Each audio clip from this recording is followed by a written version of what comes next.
Good morning, Cullman. Thank you for joining us on Cullman Today. I'm your host, Christine Wiggins, and today is Tuesday, December 9th. Coming up on Cullman Today, a deadly overnight crash on Highway 157 claims the life of a North Alabama woman. Plus, Cullman leaders honor longtime Planning Commission member for years of helping shape the city's growth. And a big-name burger stop is now in Fairview, and a local grant helped make it a reality. All this, plus your 4 and 4 weather and more. Now let's take a closer look at the top stories happening in Cullman today.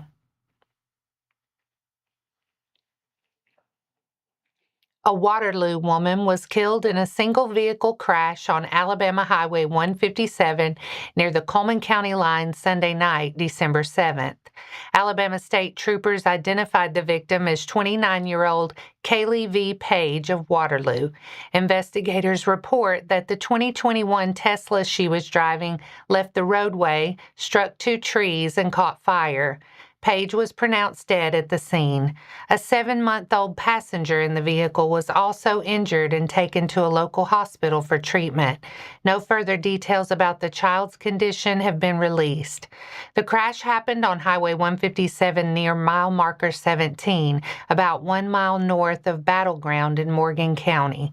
Nothing further has been released as troopers with the Leah's Highway Patrol Division continue to investigate the cause of the crash.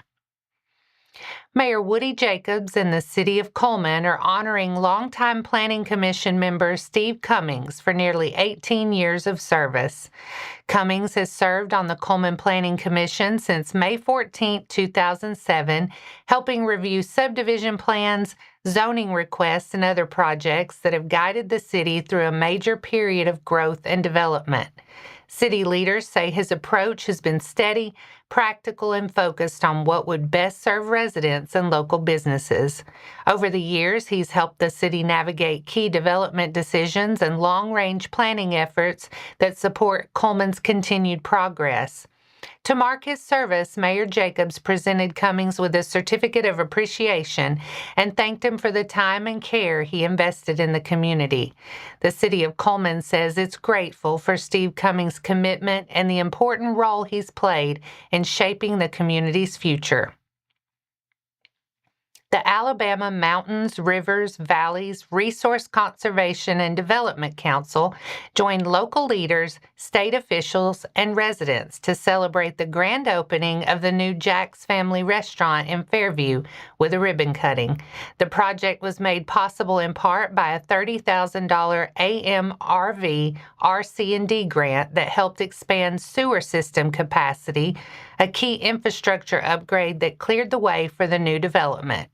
Representatives from Jack's thanked the town of Fairview for its strong support and emphasized the company's commitment to being an active community partner through school sponsorships and local involvement.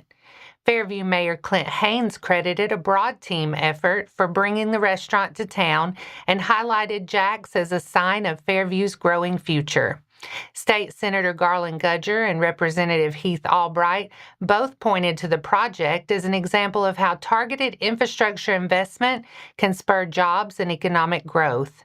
AMRV Executive Director Renona Seibert said the council was proud to back a project that strengthens local infrastructure while helping attract new business to Fairview.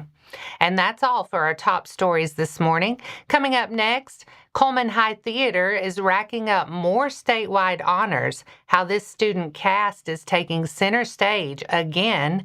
Plus, we'll share some quick Christmas safety tips to help keep your holiday running smoothly.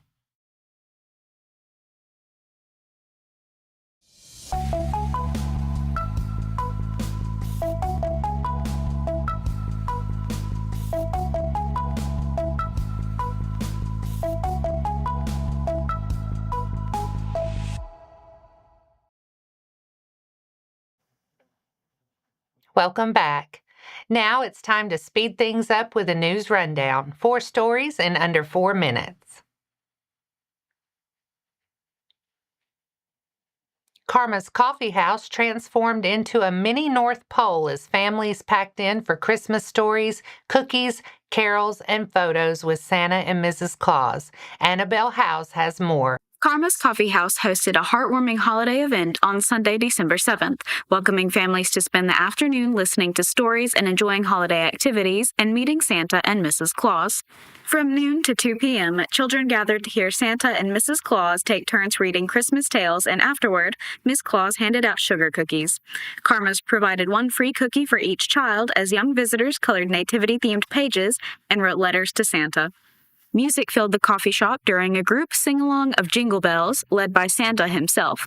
Both Santa and Mrs. Claus said the joyful faces and excitement inside Karma's made the event especially meaningful. At the end of the event, families had the opportunity to take photos with Santa, whether to capture the moment for just the children or to gather the whole family for a holiday keepsake. Be sure to stop by Karma's Coffee House to try their seasonal menu, catch a break from the cold, and keep an eye out for more special events happening this holiday season at the coffee house and around town. This has been Annabelle Howes with Cullman Today. Cullman High School Theatre has won Alabama's High School Theatre Festival for the second year in a row. This year's state festival took place December 5th and 6th at the University of Alabama at Birmingham, where the Bearcats claimed the top prize for their one-act production of Sweet Surrender. The back-to-back win puts Cullman among the most accomplished high school theater programs in the state and earns the troupe another trip to the Southeastern Theater Conference, one of the largest and most competitive high school festivals in the country. They'll represent Alabama in Chattanooga March 4th through 7th in 2026. Several students also brought home top individual awards in musical theater and playwriting, and multiple cast members were named to the festival's all-star cast. Cullman High Theater capped its showing by winning Best Ensemble as the school praised the group for continuing to raise the bar for young artists. Cullman Regional Medical Center is celebrating a major milestone with the arrival of its first set of triplets since the hospital opened its neonatal intensive care unit, or NICU, in June 2024. The three babies, one boy and two girls, were delivered minutes apart on Friday, December 5th at 7:33, 7:34, and 7:35 a.m. by obstetrician Dr. John Weidman with assistance from Dr. Taylor Massengill. Their parents are Dalton and Jessica Shoemake of Cullman. Hospital leaders say the delivery highlights the growing role of Cullman Regional as one of the only community hospitals between Birmingham and Huntsville with a NICU, providing advanced care close to home for local families. The babies are all doing well, but will remain in the NICU for a time so they can continue to grow and gain strength. Cullman Fire Rescue is sharing holiday fire safety reminders as Christmas gets closer. Public Safety Director Brian Bradbury says the rush of the season can lead to small mistakes with serious consequences.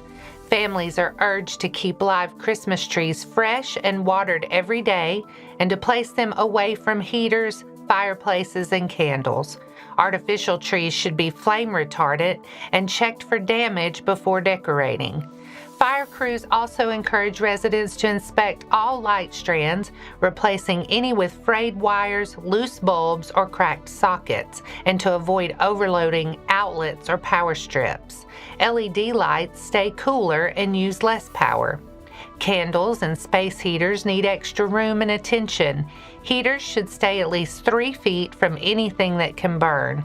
Officials recommend using timers and bedtime checks so simple oversights don't turn a joyful season into an emergency. And that's your 4 stories in under 4 minutes. Now for a quick break before we look at the weather and pay our respects with obituaries. I'll be right back after this quick message.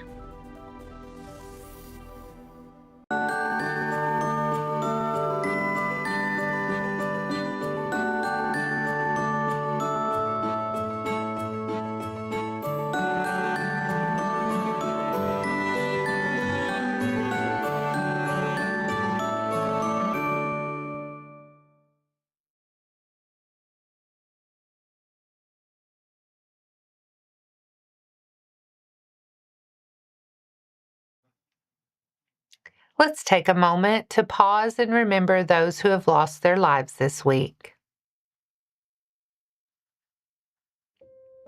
William Carl Langlois, 84, of Cullman, passed away Saturday, November 22nd. A celebration of life will be held Saturday, December 13th at 1 p.m. at Fairview Methodist Church. James Clifton Thomas, 85, of Eva, passed away Thursday, November 27th. No services are planned at this time. Bart Wayne Hale, 64, of Hanceville, passed away Thursday, December 4th. Graveside service will be held at 2 p.m. on Wednesday, December 10th at Hopewell Cemetery. Our thoughts and prayers go out to their friends and families. Now let's take a look at your weather forecast. Today starts with some areas of freezing fog, especially early, so you may want a little extra time on the morning drive. Once that lifts, we'll see mostly sunny skies with highs around 50. Tonight stays mostly clear and cold, dropping to the mid-30s. Tomorrow warms up a bit with plenty of sunshine and highs in the upper 50s. Tomorrow night turns partly cloudy and cold again with lows near 30. And that wraps up today's edition of Cullman Today. Thank you for sharing your morning with us. And remember to stay connected by following us on social media and visiting CullmanTribune.com for the latest from our community. We'll be back bright and early tomorrow morning at 6:30 a.m. Until then, I'm Christine Wiggins with Cullman Today. Have a great day, Cullman.